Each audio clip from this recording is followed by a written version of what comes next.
الرافقة تنم مطورمو وبنزوني كبا قلنا قجيبها تبرانو دا عدولا تركان في عليلا فدتشو أما ستفو فجر الرافقة تنم مطورمو وبنزوني كبا قلنا قجيبها خيسا سسو تبرانو دا عدولا تركان في سرنا ترطرا موتما إتوبيا إرتي أماس دبلي فدتشا جراتشو إفوم سجر ديسمبر ديدمبر كل ما في ديدمي توكو أماس تبرانو دا عدولا قوتنا قجيبها أنا عدولا ودرها قدوتي ورانا بي كالتي هندا والقورتي غرطر كان في غنما ميشالي قرقودا باسو كافي ديشكالي قورتي ديما ترتي إرتي غلقلا كان ساعتي خوداني غزا خودتو قوتي لولا قودا قيسي لولتوتا بي خوداني بطلو متي أجيسي لما بديسون قوتو ما قوتو تي أرودان بكيسين الرادوفتي ديبسي جراچو قوتي چورانا بلسوما ورمو وبو إفومسون غم ميشاتين كلاش آكامي لما الراهي كوس غنيم ورا كبسو بلسوما ورموتيف godhee jira.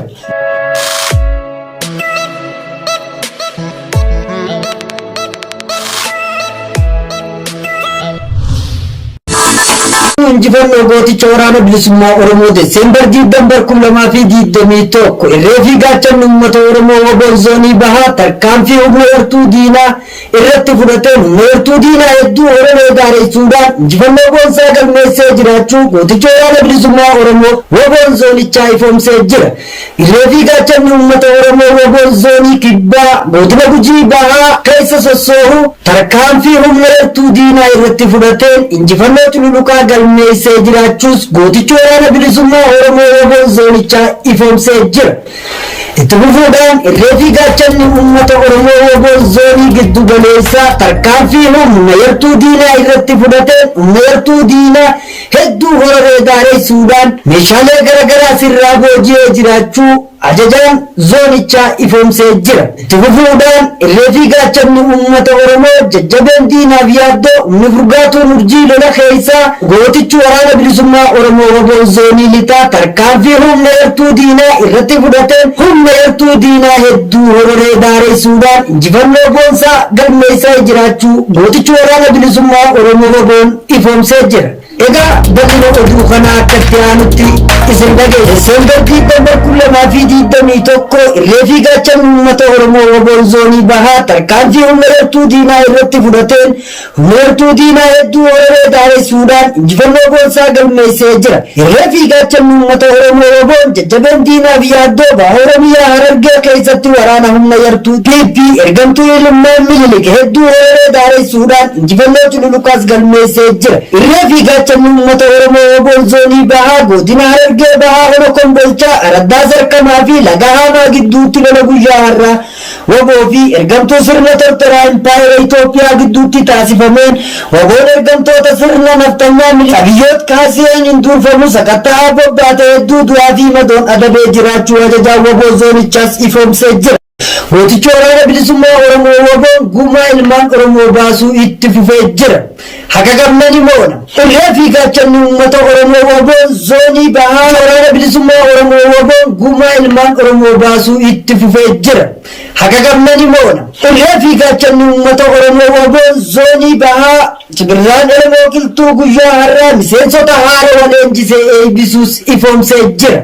Irreefi gaachanni uummata Oromoo Woboon bahaa Oromiyaa Kibirraan Oromoo Qilxuu guyyaa har'aa miseensa haara waleenjii waraanaa fi siyaasaatiin cuubbame leenjisee baasee jiraachuus ifoomsee jira. Baga gammaddan baga gammanne isiniin jenna. Desembar diidambar 2021 irreefi gaachanni uummata Oromoo Woboon zoonii lixaa humna eertuu diinaa irratti tarkaanfii ilaala isaa fudhateen humna eertuu diinaa hedduu horaree daareessuudhaan injifannoo goonsaa galmeessee jira. Gootichi waraana bilisummaa Oromoo Woboon jajjabeen diinaaf yaaddoo humni furgaatuun urjii lola keessaa tarkaanfii humna eertuu diinaa irratti fudhateen iddoo beejii jedhamtutti bakkoota gaara keelloo keessatti jajjabeen urjii lolaa diina hedduu du'aa fi madoo dandammii hin qabneen adabee meeshaalee garaagaraa konkolaataa 4 diishkaa 4 bireemii sadii fi meeshaalee xixiqqoo lakkoofsaan hedduu ta'an booji'ee jiraachuus ajajaan waraana bilisummaa Oromoo zoonichaa ifoomsee jira. Itti fufuun irree fi gaachanni uummata Oromoo waboon zoonii giddu galeessaa tarkaanfii humna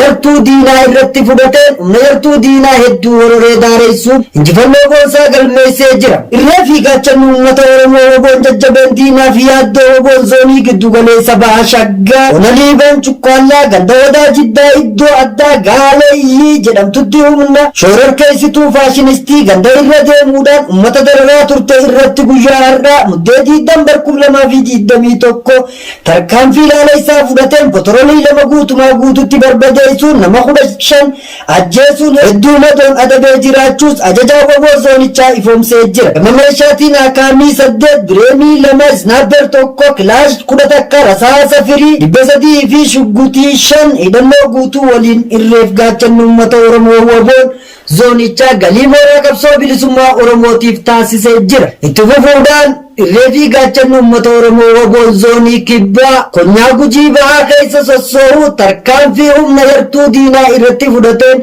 humna yartuu diinaa hedduu hororee daareessuudhaan injifannoo goonsaa galmeessee jira. Irree fi gaachanni uummata Oromoo waboon zoonii kibbaa konyaa Gujii bahaa Cibirraa Odaa Adoollaa tarkaanfii humna yartuu diinaa irratti fudhateen humna yartuu diinaa hedduu hororee daareessuun injifannoo goonsaa galmeessee jira. Irree fi gaachanni uummata Oromoo waboon jajjabeen diinaaf yaadduu duula imala gara Finfinnee jedhuun bobbaa waboon eegale tarkaanfii ilaaleessaan humna sirna tortoraa Itoophiyaa irratti taasisaa jiraachuus ifoomsee jira. Irree fi gaachanni uummata Oromoo waboon zoonii kibbaa konyaa Gujii bahaa Cibirraa Odaa Adoollaa tarkaanfii haleellaa fudhachuu ammas itti fufee jira. Irree fi gaachanni uummata Oromoo waboon zoonii kibbaa konyaa Gujii bahaa keessa sossoo'u Cibirraa Odaa Adoollaa tarkaanfiin sirna tortoraa mootummaa Itoophiyaa irratti ammas dabalee fudhachaa jiraachuus ifoomsee jira. Desembar 2021 ammas Cibirraa Odaa Adoollaa godina Gujii bahaa aanaa Adoollaa wadaraa gidduutti waraana PP kallattii hundaa wal guurtee gara tarkaanfii ganama meeshaalee gurguddaa baasuqaa fi diishkaalee guurrattee deemaa turte irratti galgala kana sa'aatii 10 hanga sa'a 11tti lola guddaa geggeesse loltoota PP 10 battalumatti ajjeese 2 madeessuun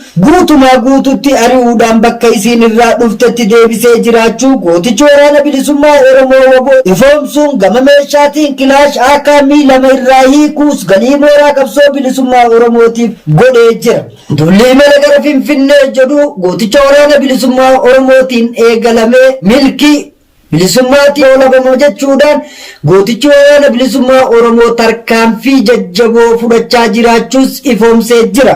Itti fufuudhaan waraanni bilisummaa Oromoo zooniiwwan garaagaraa keessa jiran tarkaanfii haleellaa sirna tortoraa Itoophiyaa irratti fudhachuu jabeessee itti fufee jiraachuus ifoomsee jira. Desembar 2021 waraanni bilisummaa Oromoo zoonii garaagaraa muddee 18 2021 giddugala Oromiyaa bakkoota akka naannawaa Finfinnee dabalatee magaalota gurguddoo Oromiyaa kanneen akka Bishooftuu, Adaamaa, Aamboo, Naqamtee, Walancitii fi Fincii keessatti ganama irraa jalqabee waraana mootummaa biltiginnaa fi humna addaa naannoo Oromiyaan haleellaa turuu beeksisee jira. Haleellaa kana hordofee waraanni mootummaa irraa miidhaan jabaan gahuuf kan beeksise waraanni bilisummaa Oromoo waboon zoonilee garaagaraa naannoo Finfinnee iddoo Tulluu Diimtuu jedhamtutti ammoo lola jabaa geggeessaa jiruun bakka kana waraanni mootummaa irraa qulqulleessuuf dhuunfachuuf qarqara irra jirra jechuudhaan gootichi waraana bilisummaa Oromoo waboon ifoomsee jira.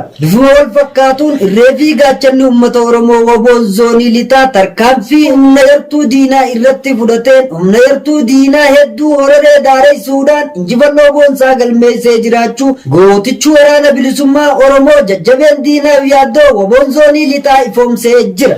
Desembar 2021 bifuma wal fakkaatu waraanni bilisummaa Oromoo waboon zoonii lixaa Wallagga lixaa ona Baabboo Gambeellaa fi naannoo isheetti haleellaa waraana biltiginnaa irratti raawwateen naannoo Shamaal Tokkee jedhamtu keessaa waraana Abiyyi Ahmad yeroo qulqulleessu waraanni Abiyyi Ahmad gara magaalaa Baamboo Gambeellatti ol baqachuun mirkanaa'ee jira. Yeroo ammaa kanas waraanni bilisummaa Oromoo ona Baamboo Gambeellaa waraana mootummaa biltiginnaa garasitti baqate haleelluuf naannoo sana marsee jiraachuu gootichi waraana bilisummaa Oromoo ifoomsee jira. Oduu dabalataa waraanni bilisummaa Oromoo zooniiwwan garaagaraa keessatti miseensa waraana bilisummaa Oromoo haarawa leenjisuun eebbisee jiraachuus gootichi waraana bilisummaa Oromoo ifoomsee jira. Egaa gootichi waraana bilisummaa Oromoo WBOn zoonii bahaa humna waraanaa jajjabee eebbisee jiraachuus ifoomsee jira. Waraanni bilisummaa Oromoo WBOn zoonii garaagaraa keessatti miseensota haarawa leenjii waraanaa fi siyaasaa fudhatan eebbisee jiraachuus beeksisee jira. Haaluma kanaan wal fakkaatuun waraanni bilisummaa Oromoo WBOn zoonii bahaa muddee 2021 humna jajjabee haarawa eebbisuun dirqamaaf bobbaasuu beeksisee jira. Akkasumas waraanni bilisummaa Oromoo kaaba lixa shaggar keessaa muddee 2021 miseensota haarawa leenjisee ture bakka uummanni kumaatama lakkaawamanii argamanitti eebbisiisuudhaan gara dirree falmaatti bobbaasee jiraachuus gootichi waraana bilisummaa Oromoo WBOn zoonichaa ifoomsee jira. Egaa daawwattootaa fi hordoftoota Gullallee Wuhut sagantaan oduu keenya har'aaf qabannee isiniif dhiyaannee asirratti goolabamaa sagantaalee birootiin hamma walitti deebinutti Gullallee Wuhut share saabskiraayib gochuudhaan nu hordofuu hin dagatinaa isiniin jenna nagayatti.